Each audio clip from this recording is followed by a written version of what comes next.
So Karoline Leavitt today made some pretty horrific and disgusting comments about Americans and Democrats specifically. But notice how Karoline twists what Democrats actually support. And it's certainly not anything that I support and any other Democrat that I know supports. And stay tuned for just the absolute hypocrisy to come related to comments Karoline Leavitt made on the campaign trail. But yeah, watch this clip and you'll see exactly what I'm talking about. Before we get into the clip, though, my name is Matt. I make political content here on YouTube and all other platforms. My links are in the description below. But if you subscribe, like this video, it really helps out the channel a lot. All right, let's watch this video together. Here we go. The party's main constituency are made up of Hamas terrorists, illegal aliens, and violent criminals. That is who the Democrat Party is catering to, not the Trump administration and not the White House and not the Republican Party, who is standing up for law-abiding Americans, not just across the country, but around the world. And that. Yeah, pretty ridiculous claims there from Karoline Leavitt that the Democratic Party, she's talking to all of you, by the way, or everyone who is watching this that is on the left or is a Democrat or anywhere. They're saying, Karoline Leavitt is saying that their constituency, the Democratic Party's constituency, are terrorists. They're Hamas supporters. They're terrorist supporters. Really? I'm none of those three, and I identify as a Democrat. I am part of the Democratic Party. It's just not true. And I think especially when we think about this in terms of Karoline Leavitt and what happened after Charlie Kirk, because there was a lot of discussion about toning down the political rhetoric, toning down, the words that people said, right? This was a thing said by many sides. This was said even by Karoline Leavitt herself, by Donald Trump, by whoever, right? Did they tone down the rhetoric? Is this toning down the rhetoric? Calling Democrats terrorists and that their constituency are Hamas supporters. I mean, it is utterly ridiculous. It puts people in danger, frankly, because there are a lot of people out there who will use these words to commit bad acts or try to or think about it. And it's just absolutely wrong, no matter what side of the aisle it's coming from. And I've always said, I've always condemned political violence and language that leads to this kind of violence. But the idea that Karoline Leavitt would go there and say, yeah, all Democrats are terrorists, it's frankly disgusting. But this is not surprising in the least, right? Donald Trump has time and time again said that he hates his opponents. He hates his quote unquote enemies, and he includes his enemies to be the people that are of a different opinion than him, the people who are of a different political party than him. If you remember at Charlie Kirk's funeral, Trump started talking about how, he hates his enemies. Take a look at that clip. He did not hate his opponents. He wanted the best for them. That's where I disagreed with Charlie. I hate my opponent.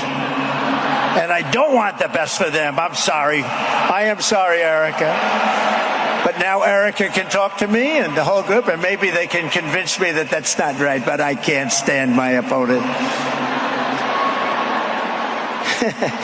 Charlie's angry. Looking down, he's angry at me now. He wasn't interested in demonizing anyone. He was interested in persuading everyone to the ideas and principles he believed were good, right, and true.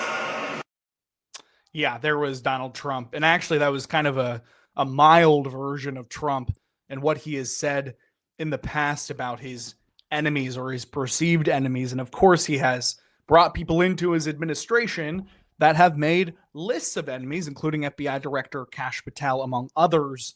It's just not American. And I think we have to separate political rhetoric and grandstanding from language and rhetoric that actually can cause political violence or cause people to act in a wrong and harmful and violent way. And that's why Karoline Leavitt's comments were so disturbing, casting the entirety of the Republican Party as, casting the Democratic Party as, terrorists and Hamas supporters. And this follows the pattern of what we have seen from Republicans as it relates to the No Kings protests that are happening this weekend. They have called these protests a hate America rally, a pro-terrorist rally. No, like these are people, millions of Americans who are exercising their First Amendment right. It has nothing to do with anything on how Mike Johnson and how Republicans are describing it as. It just is simply disturbing. And, you know, I think the even more disturbing part, of course, is what Karoline Leavitt was saying last year.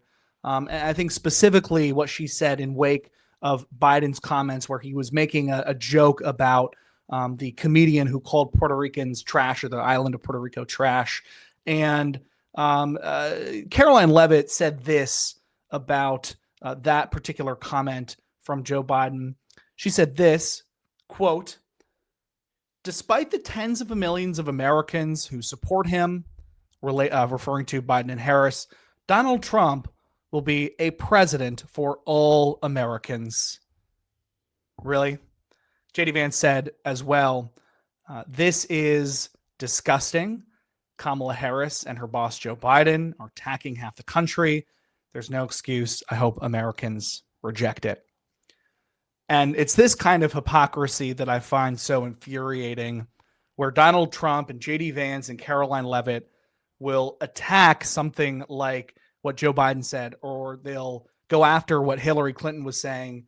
Like, yeah, Trump does have a basket of deplorables. Some of his followers, right, are a basket of deplorables. And they'll say that is inexcusable. Donald Trump will be a president for all. He'll represent everyone. And then meanwhile, Donald Trump is out there every single day, and Karoline Leavitt is out there every single day calling half the country terrorists, and half the country Hamas supporters, and half the country, at least the tens of millions that are protesting, that they hate America. That is not toning down the rhetoric, which is why it is so frustrating when these things happen. When Karoline Leavitt says something like this, because there's no backlash for them. It's never on them to tone down the rhetoric. It's always on the Democrats. It's always on the left to be the adults in the room. And I'm sick and tired of being the adult in the room, or the adults in the room. Republicans at some point need to come together and expel this rhetoric from their party. And, you know, look, I think their position is, well, Democrats are calling us fascist. Well, yeah, because the actions that Donald Trump is taking and his administration are taking are fascist. I mean, they just are by definition. Control of state media, trying to sue and take comedians off the air, trying to sue and take universities for what they have. I mean, all of these things are steps that fascist governments, authoritarian governments have taken. So it is it's really a fact. That is what is happening in this country.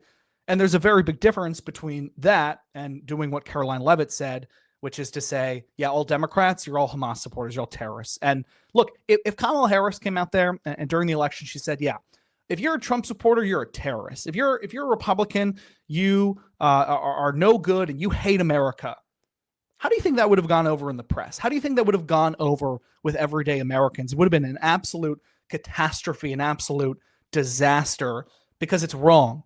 It is wrong if Kamala Harris did it, and she didn't. And it's wrong if Karoline Leavitt does it. It's wrong if Donald Trump does it, or anyone in this country. I'll close with this. The president of the United States is supposed to be a president for all Americans. And as Karoline Leavitt, you can read here again, quote unquote, Donald Trump will be a president for, in all caps, all Americans. Were Karoline Leavitt's comments right on that? Did anything in what Karoline Leavitt said related to Democrats and the base of the party being terrorists, does that have anything to do with the president being a president for all Americans? No, it doesn't. It's shameful. It's wrong. And I don't see it ending anytime soon, but it just means that Democrats need to take back power in 2026 and hold this administration accountable. That's all I got for this video. Thanks so much for watching. My name is Matt. Again, make sure you like and subscribe. It helps me out tremendously. Links to all my other accounts in the bio and description below. Thanks so much. Have a great rest of your day.